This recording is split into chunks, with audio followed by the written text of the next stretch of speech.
Résumé de l'épisode précédent. Moi, je me sens pas super bien. Nogaro, c'est pas du tout mon circuit. C'est parti, vert à tous les postes. Première piste où j'ai roulé en compétition officielle. La troisième position est tenue par la 29, CTF Delta Chandiou avec Paul Levé. On a tout fait pour, en tout cas, réussir à lui offrir au moins ce podium le jour de son anniversaire. Ils sont là et ils se mettent à chanter Joyeux anniversaire.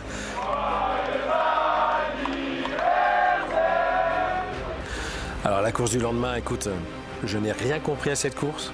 Vert à tous les postes. On va tout faire finalement, non pas pour être dans le top 5, mais pour être sur le podium. Allez, attention la 29 qui va tenter l'intérieur sur la ligne droite de l'aérodrome. On a crevé, on a machin, enfin bref, après il faut en rire. Après faut que tu rigoles, tu te dis mais qu'est-ce que c'est quoi l'endurance? Bah c'est ça.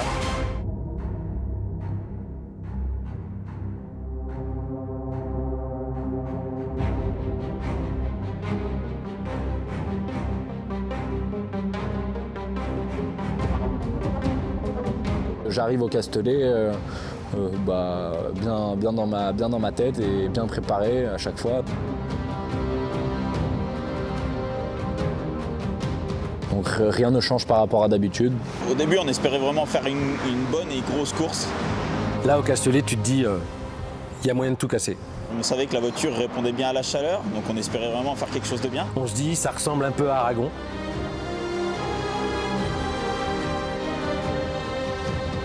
Nos performances devaient faire qu'on pouvait faire troisième certainement, course 1 et course 2. On se dit que ce qu'il faut, c'est être sérieux sur la piste. Éviter à tout prix l'accrochage, parce que maintenant, ça va être le plus gros fléau, va être ça.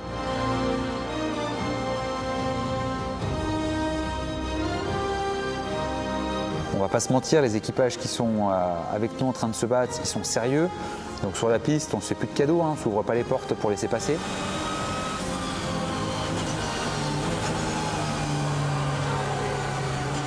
Bon, le sort, on a décidé vraiment autrement et c'est là que tu vois, c'est pour ça que tu peux pas arriver avec des vérités, c'est pas possible. Dis la pédale de frein, elle est... Alors ça me l'a fait déjà pendant les essais. Ok. De temps en temps elle est molle, donc il faut que tu appuies plus pour avoir du frein. Et de temps en temps, moi je suis parti, elle était super dure. Ok. Et je me suis dit, ouais super, ça m'a arrangé. Et là elle est super molle.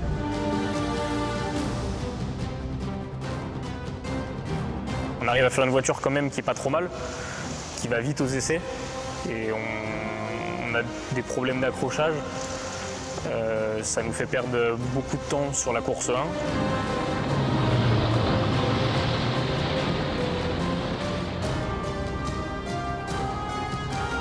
Le Castellet, il y a quand même une grosse particularité, c'est l'un des plus gros plateaux de la saison, avec énormément de voitures en piste, beaucoup de gentlemen, beaucoup de débutants, donc forcément le risque d'accrochage n'est pas forcément lié à leur équipage et leur voiture, mais aussi à ce qui va se passer sur la piste.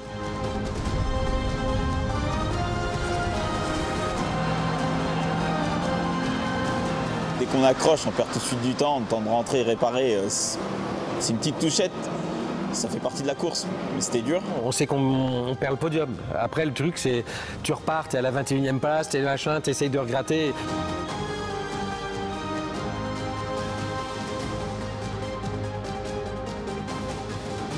Donc à chaque fois on arrive à faire quelque chose.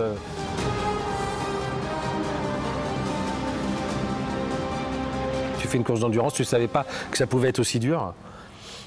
Et là, tu regardes ton fils, tu regardes Gaston, tu regardes Clément qui est un peu plus âgé que Paul, mais tu vois ces jeunes et là, tu te dis, les mecs, ils sont dedans.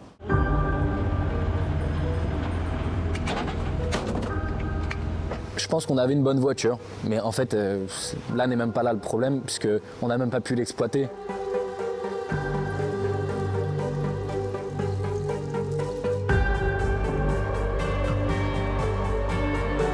On se bat à un tel niveau où forcément ça va faire partie maintenant de l'équation.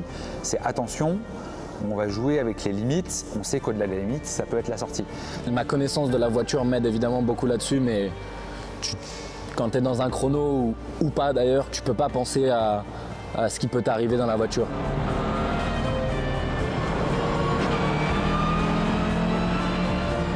Que plus ils vont aller vite, plus le risque il est là. Faut penser au prochain virage, à ton point de frein, là où tu prends ta corde, tu réaccélères. J'ai pas cet excès de confiance qui me fait dire que je vais jamais casser la voiture. Ça m'est arrivé d'ailleurs, mais j'ai assez de confiance en moi et j'arrive à doser la confiance que j'ai en moi pour ne pas faire l'erreur ou du moins en éviter un maximum avec le peu d'expérience que j'ai. Tout ce que j'ai pu voir de Paul depuis qu'on a commencé à Magny-Cours, ça m'a drôlement étonné. Ce qu'on avait prévu pour l'hiver, sa préparation hivernale, ensuite la voiture, la façon dont il a d'accompagner tout le monde.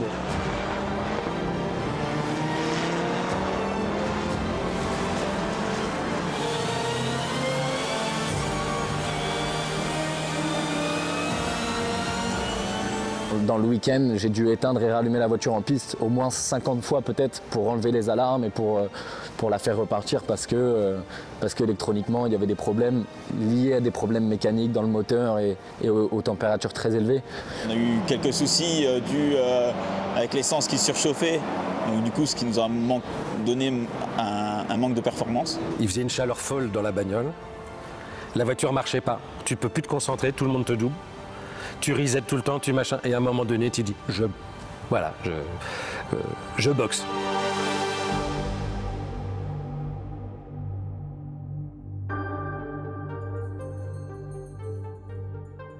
Je décroche tout, je sors de la voiture, je retire mon casque et je me casse au vestiaire. C'était bientôt la fenêtre pilote, j'ai dit, vous mettrez un autre pilote dans la voiture, de toute façon, ça faisait la 5e fois qu'on s'arrêtait. Vous mettez un autre pilote dans la voiture et... C'est Aurélien qui est venu me chercher de l'autre côté. Il me fait, Louis-Marie, allez, on y va.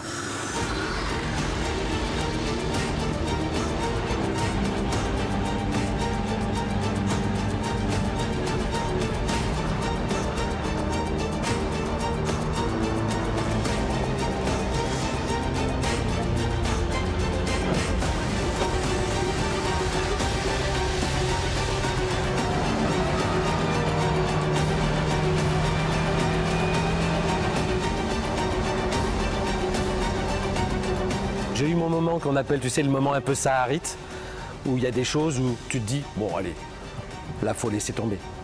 Et c'est l'avantage de cette équipe CTF, ils ont toujours tout fait pour qu'on finisse les courses.